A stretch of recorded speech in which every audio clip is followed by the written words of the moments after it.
Elevator game. इस कहानी की शुरुआत में हम एक लड़की को देखते हैं जो एलिवेटर के अंदर होती है। उसके हाथ में एक कागज है जिस कागज पर अलग अलग नंबर्स लिखे हैं। दरअसल ये अलग अलग फ्लोर्स के नंबर हैं। इंटरनेट पर एक गेम बहुत फेमस है जिसका नाम द एलिवेटर है और ये उसी गेम को खेलने के लिए यहाँ पर आई है। अब जिस तरह से कागज पर नंबर लिखे होते हैं उसी के हिसाब से ये एक एक करके अलग अलग फ्लोर्स पर जाती है और जब ये 5वें फ्लोर पर जाती है तो इसकी आंखें बंद होती है क्योंकि गेम के रूल के मुताबिक उसे इस फ्लोर पर अपनी आंखों को बंद रखना है। लेकिन उसे बहुत डर लग रहा होता है इसीलिए वो अपनी आंखें खोल देती है, पर वहां पर सब कुछ नॉर्मल होता है जिससे वो बहुत खुश होती है। इसके बाद रूल के हिसाब से अब उसे फर्स्ट फ्लोर पर जाना है, इसीलिए वो एलिवेटर के फर्स्ट फ्लोर के बटन को क्लिक करती है। पर एलिवेटर फर्स्ट फ्लोर पर नहीं जाता बल्कि वो 10th फ्लोर पर जाता है और जब उसका दरवाजा खुलता है तो वो लड़की देखती है कि बाहर की दुनिया पूरी तरह से बदल चुकी है। उसे ऐसा लगता है कि वो किसी और दुनिया में आ गई है। तभी उसे एहसास होता है कि उसके पीछे कोई है। जैसे वो पलट कर देखती है तो उसके पीछे एक डीमन होता है जिसे देखकर वो बहुत जोर से चिल्लाती है। वहीं दूसरी तरफ हमें एक ग्रुप को दिखाया जाता है जो YouTube के लिए हॉरर कंटेंट बनाते हैं। इनके साथ इनका एक मैनेजर भी होता है जो इन्हें आज एक नए लड़के से मिलवाता है जिसका नाम रैन है और अब वो इन सब के साथ मिलकर काम करेगा जिसके बदले वो कोई पैसा चार्ज नहीं करेगा। अब ये सब के सब डिस्कशन करना शुरू कर देते हैं कि अब इन्हें नए कंटेंट में क्या बनाना है। रैन कहता है क्यों ना हम एलिवेटर गेम खेलें, आजकल वो बहुत फेमस है। एलिवेटर गेम के बारे में हर कोई जानता है। हालांकि इन्हीं का एक साथी जिसका नाम क्रिस है वो कहता है कि इसमें कोई दम नहीं है, पर रैन बताता है कि आज से कुछ दिन पहले एक लड़की ने इस गेम को खेला था जो गायब हो गई। तब से पूरी दुनिया में इस गेम को, इस एलिवेटर को लेकर बहुत ज्यादा जिज्ञासा है। मैनेजर कहता है कि हमें जल्द से जल्द अच्छा कंटेंट बनाना है, नहीं तो हमें बहुत नुकसान होगा। हम इस गेम को खेलेंगे, आज रात को ही हम एलिवेटर में जाएंगे जहां पर हम शूट करेंगे। हालांकि क्रिस इन सब को मना भी करता है लेकिन ये सब तय करते हैं कि रात को ये एलिवेटर के अंदर जाकर वहां पर क्या होता है इसको पूरी तरह से फिल्माकर अपने YouTube चैनल पर डालेंगे। अभी शाम को सबके सब उस बिल्डिंग के पास पहुंच जाते हैं। दरअसल आज ऑफिस की छुट्टी है इसीलिए पूरी बिल्डिंग खाली है। ये सब के सब अंदर जाते हैं जहां पर ये कैमरास की सेटिंग कर देते हैं। इसके बाद सबका इंटरव्यू लिया जाता है। क्रिस कहता है कि हम एक एक करके रूल्स के हिसाब से हर एक फ्लोर में जाएंगे। 5वें फ्लोर में हमें वो चुड़ैल, वो डीमन मिलेगी जो अपनी दुनिया में लोगों को ले जाती है। साथ ही अपनी ऑडियंस को ये भी बताते हैं कि अगर हमने इस गेम को रूल्स के हिसाब से नहीं खेला तो वो डीमन हमें मार देगी जो लाल दुनिया में यानी कि रेड वर्ल्ड में रहती है। और अब खेल शुरू करने के लिए सबसे पहले क्रिस, इनका कैमरामैन और इनके एक साथी एलिवेटर के अंदर जाते हैं। रूल्स के हिसाब से सबसे पहले इन्हें 4थे फ्लोर पर जाना होगा, उसके बाद दूसरे, फिर छठे, फिर एक बार फिर से दूसरे और उसके बाद 10वें के बाद ये 5वें फ्लोर पर जाएंगे जहां पर इन्हें अपनी आंखें बंद रखनी है और फाइनली ये वापस फर्स्ट यानी कि पहले फ्लोर पर आ जाएंगे। ये अब अपनी गेम शुरू कर चुके हैं। इनके पास जो कैमरा होता है उसका कनेक्शन इनके साथियों के कैमरे के साथ होता है जो अब भी नीचे इनका इंतजार कर रहे हैं। एक एक करके सभी फ्लोर्स पर जाते हैं, पर जब ये 5वें फ्लोर पर पहुंचते हैं तो लाइट्स ब्लिंक करना शुरू हो जाती है जिससे डर जाते हैं, पर जल्दी सब कुछ शांत हो जाता है। इसके बाद इन्हें वापस फर्स्ट फ्लोर पर आना है। ये फर्स्ट फ्लोर के बटन को क्लिक करते हैं, पर ये तीनों हैरान हो जाते हैं क्योंकि लिफ्ट अब नीचे नहीं बल्कि ऊपर जा रही होती है, जिससे तीनों के तीनों डर जाते हैं। इनको लगता है कि अब इनकी जिंदगी का अंत आ चुका है। ऊपर के फ्लोर पर लिफ्ट रुकती है और जब उसका दरवाजा खुलता है तो अंदर एक बिजनेसमैन आता है। दरअसल उसी ने लिफ्ट को ऊपर बुलाया था। इसके बाद ये सब के सब नीचे आ जाते हैं जहाँ पर ये तीनों देखते हैं कि इनके साथी इनका इंतजार कर रहे हैं। इनके साथ कुछ भी नहीं हुआ। क्रिस कहता है कि अब हमें यहाँ से चलना चाहिए। रायन उसे रोकता हुआ कहता है कि क्रिस डर रहा है, इसे डर है कि उस लड़की की आत्मा इसे नुकसान पहुंचाएगी जो कुछ ही दिनों पहले इसी एलिवेटर के अंदर से गायब हुई थी। दरअसल वो मेरी बहन थी और मैंने उसके लैपटॉप में क्रिस के मैसेजेस देखे थे जिसने उससे वादा किया था कि अगर उसने एलिवेटर के अंदर जाकर अपने वीडियोस बनाए तो वो उसके वीडियो को अपने YouTube चैनल पर डालेगा। वो बताता है कि मेरी बहन तुम्हारे चैनल की, तुम सबकी बहुत बड़ी फैन थी। मैं तुम्हारे ऊपर इल्जाम नहीं लगा रहा लेकिन मैं चाहता हूँ कि तुम मेरा साथ दो।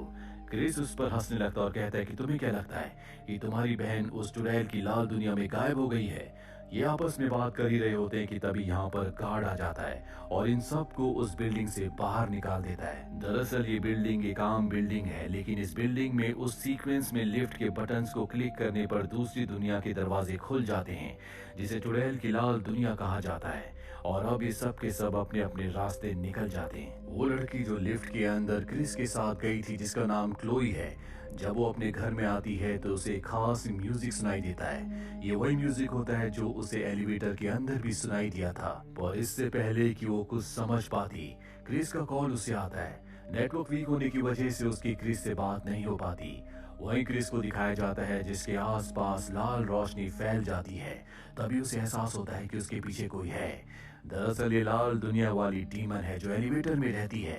वो क्रिस को मारकर उसकी आत्मा को अपने साथ ले जाती है, क्योंकि क्रिस ने उसकी दुनिया का बार बार मजाक उड़ाया था। वही रायन को दिखाया जाता है जो अपनी बहन को बहुत मिस करता है। वो जानना चाहता है कि उसके साथ क्या हुआ, इसीलिए वो तय करता है कि वो अकेली एलिवेटर में जाएगा, क्योंकि उसे समझ में आ चुका है कि अब उसका कोई साथ नहीं देगा।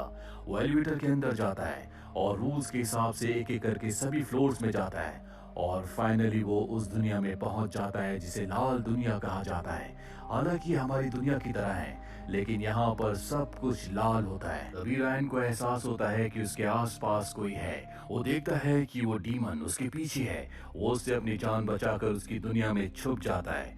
दूसरी तरफ हमें मैनेजर को दिखाया जाता है जिसके साथ उसकी एम्प्लॉय भी होती है। वो मैनेजर को बताती है कि हम अपने कैमरे को उसी एलिवेटर के अंदर भूल गए हैं। ये दोनों के दोनों एलिवेटर में जाते हैं जहाँ पर इन्हें इनका कैमरा मिल जाता है।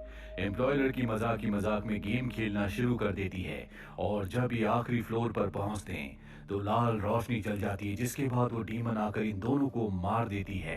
ये पूरी की पूरी फुटेज कैमरे में रिकॉर्ड हो जाती है। वहीं दूसरी तरफ रायन को दिखाया जाता है जो उस लाल रंग की दुनिया में कैद होता है। दरअसल वो एलिवेटर का इंतजार कर रहा है। जब भी कोई गेम खेलता है और एलिवेटर का दरवाजा खुलता है तो यहाँ जो डीमन है वो इंसानों की यानी कि असली दुनिया में चली जाती है और इस वक्त भी वो इंसानों की दुनिया में है। इसी बात का फायदा उठाकर रायन एक बार फिर से एलिवेटर में चला जाता है जहाँ पर उसे वो कैमरा मिल जाता है जिस कैमरे में उसी के साथियों के खून की पूरी फुटेज रिकॉर्ड है। अब वो यहाँ से क्लोई को कॉल करता है और उसे बताता है कि हम सबकी जान खतरे में है, तुम जल्दी से ऑफिस में आ जाओ। क्लोई और इनका एक और साथी रायन से मिलने के लिए ऑफिस में आ जाते हैं।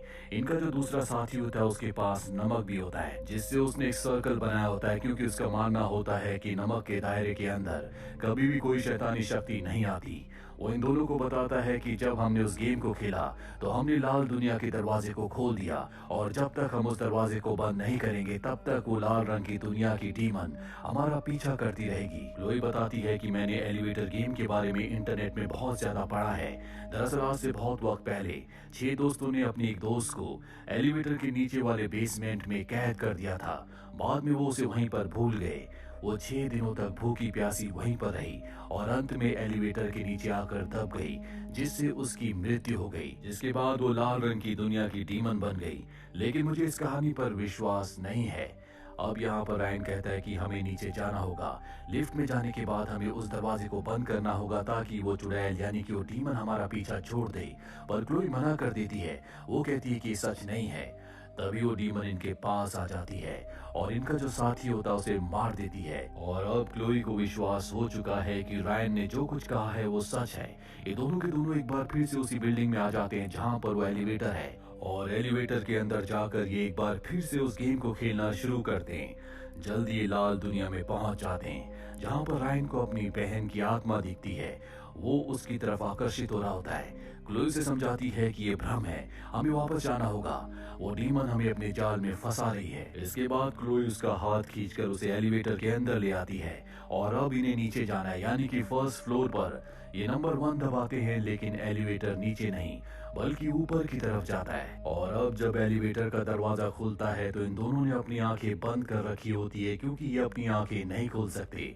डीमन इनका ध्यान भटकाती है। क्लोई अपनी आंखें खोल देती है, जिसके बाद डीमन उसे मार देती है और रायन को अपने साथ अपनी लाल दुनिया में ले जाती है। कुछ दिनों के बाद हमें एक लड़की को दिखाया जाता है जो इसी एलिवेटर में गेम खेलने के लिए आई है। वो इन्हीं दोस्तों की कहानी बता रही होती है कि अचानक से सब के सब कहीं गायब हो गए और अब ये गेम खेलना शुरू कर देती है। और तभी डीमन का हाथ आता है, जिसका मतलब ये है कि इस लड़की का अंत भी अब बहुत नजदीक है। डीमन ने रैन को मारा या नहीं, या फिर उसने रैन को अपनी दुनिया में हमेशा के लिए कैद कर लिया, इस बारे में हमें कुछ नहीं पता। आपको क्या लगता है कमेंट बॉक्स में जरूर लिखें। उम्मीद करते हैं कि ये कहानी आपको पसंद आई होगी।